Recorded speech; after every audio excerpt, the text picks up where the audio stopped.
Hey, welcome to French history. Now before you get into Louis XIV proper, you're going to need some background information, specifically on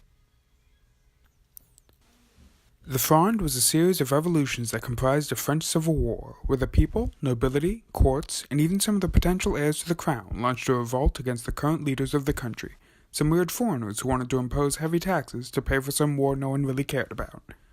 The money was simply used to get the government out of debt and hopefully jumpstart the French economy from dead to barely functioning. But, as much as the French love their country, they love the idea of being able to eat even more, so this all leads to... Remember when I described the Fronde as a revolt? Well, I'll make that several revolts, with no leader. Just some members of parliament, which makes it totally useless.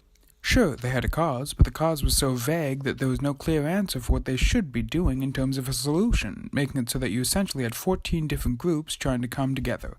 The rulers realized this and discreetly isolated and solved the problems of each party, making it so that the revolts had no legs to stand on. The revolutionary mood was still in the air, though, a fact that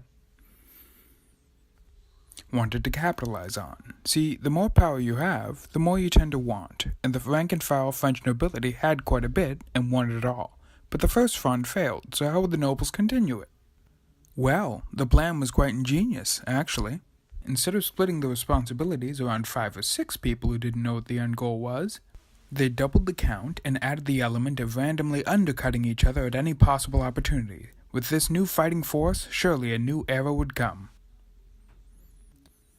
The peasants were tired of this. Left wanting from the parliament and jerked around 6 different ways by the nobility, they were just ready to be left alone and go back to their farms. On the other side of the coin was little Louis, able to observe the situation from the outside with a level head. He asked a lot of questions and got a lot of answers, which he boiled down to a few key points.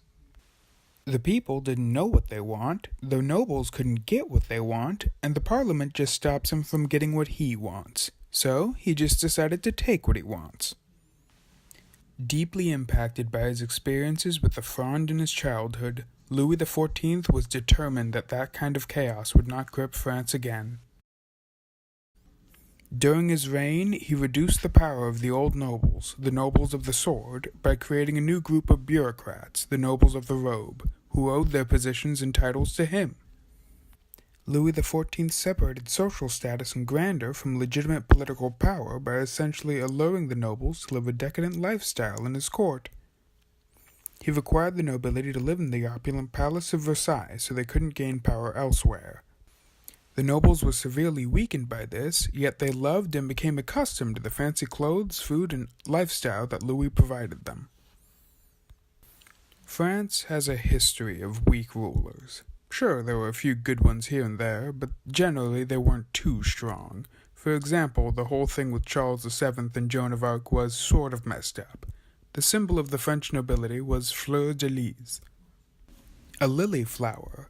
Now, for most people, lily flowers don't exactly inspire courage, so Louis XIV changed this to the sun.